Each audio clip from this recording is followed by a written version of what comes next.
We need to stop sleeping on this Duke Blue Devil who was a high recruit and finally has his confidence back. We got to break it all down. What's up, guys? I'm Matt Long. Welcome to Duke Basketball 365. If you're a Duke Blue Devil fan, please hit that subscribe button. But let's jump right into the news for today. Coming from Sports Illustrated, guard Caleb Foster saw his minutes drop from 25.4 minutes per game as a Duke basketball freshman to only 14 minutes per game as a sophomore. In fact, the 6'5", 205-pound guard from Harrisburg, North Carolina, a former five-star recruit out of Notre Dame High School, even recorded a DNP, as in a did not play, at one point during last season, despite not being injured.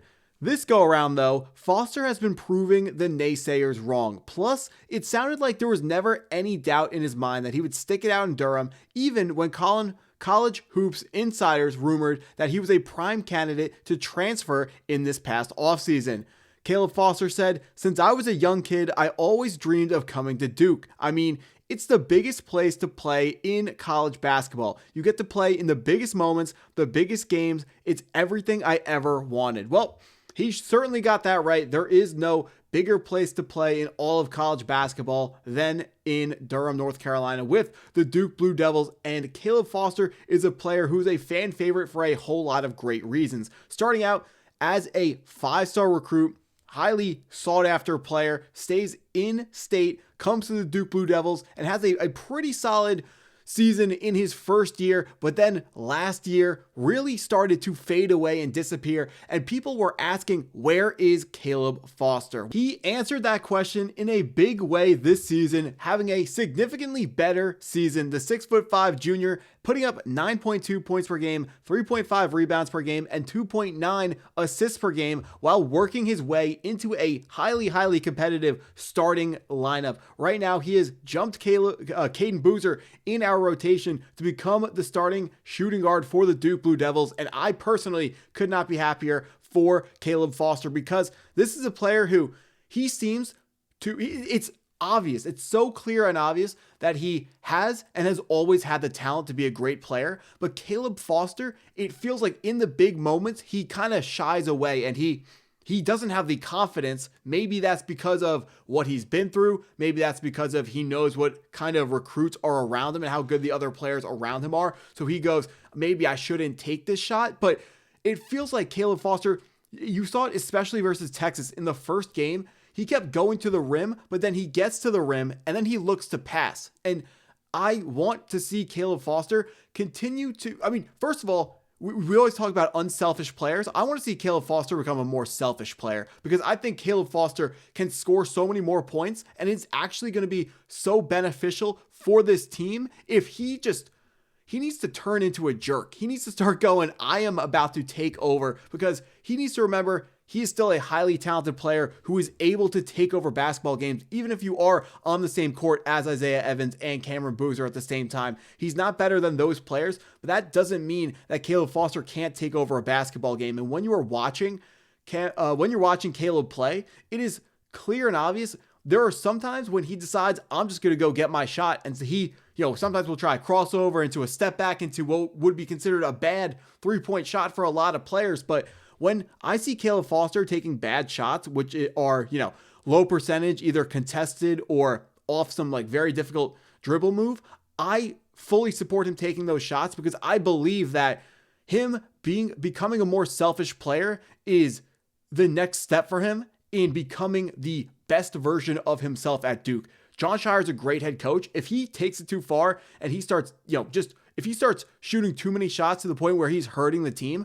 Jon Scheyer is going to reel Caleb back in. But right now, Caleb Foster needs to find a way to get back into that killer mentality and find ways to try to take over basketball games. Now, whether it works or not, he can only control what he can control. And what he can't control is how many points he scored, how many shots actually fall he can't control, but he can control how aggressively he looks for shots. He can control his mentality when it comes to, he's got to sit down and tell himself, I'm going to take over. I'm the best player on this court right now, and I deserve to take these shots. And I feel like there is such a difference when you see Caleb Foster going aggressively to the rim to score versus Caleb Foster going to the rim still pretty aggressively, but not fully aggressively, to just stick his man deep in the post and pass it out and kick it out to somebody else.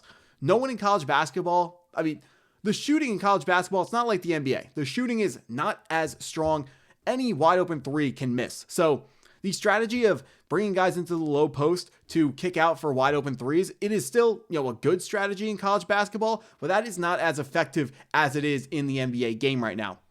For college basketball, it is built on great players making great shots. The talent gap in college versus the NBA. In college, it is significantly wider, and Caleb Foster has the talent on his side. The gap is favoring him. He needs to show off that talent, make it to the rim, and show guys that he has the type of post moves to figure something out to get a good shot up, or he can take those step back threes and make them with a somewhat regular rate. And even when you don't make those shots, Caleb, he has to prove to other teams that he is a threat to score. Teams are going to have to defend him differently when they know he is looking for his own shot versus when they know he's just looking to kick it out to Cameron Boozer or to Isaiah Evans. Then they can continue, which is already likely most opponents for Dukes. Their strategy is already, they're telling themselves, we're not going to shut down Cameron Boozer because it's not possible, but we're going to try as hard as we can to shut down Duke's best player, and then we're going to take away the three from Isaiah Evans. We're going to make someone else beat us. So now the way we now have to go about attacking that defense is we need players who are going to be able to get their own shot on the side, and they are going to be able to score. And we need guys that are going to be the guy that when an opponent says we're going to make someone other than Isaiah Evans and Cameron Boozer beat us, we need that guy who goes, hey, right here, I'll beat you. I'll be that guy who's going to win this game for Duke basketball. Jon Scheyer is going to coach up some fantastic game plans. He's going to make good calls down the stretch. He's going to make good rotational decisions. He's going to call good plays, but the players have to make the plays, and a lot of it comes from Caleb Foster's mentality.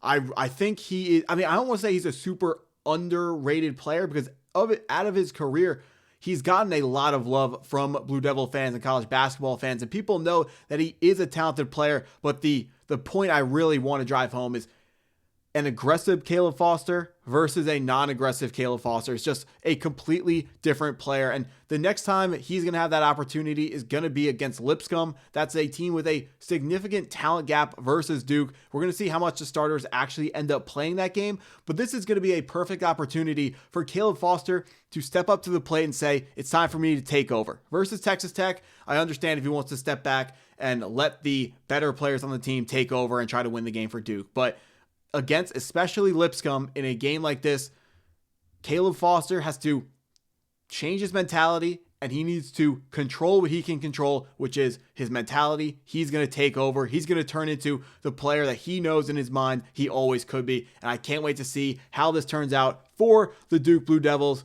Let's keep this undefeated stretch rolling. That's what I got for this video. If you stuck around this long, I appreciate you taking the time to watch it all the way through. Please hit that like button if you haven't already. Hit the subscribe button if you're new to the channel, and go Duke.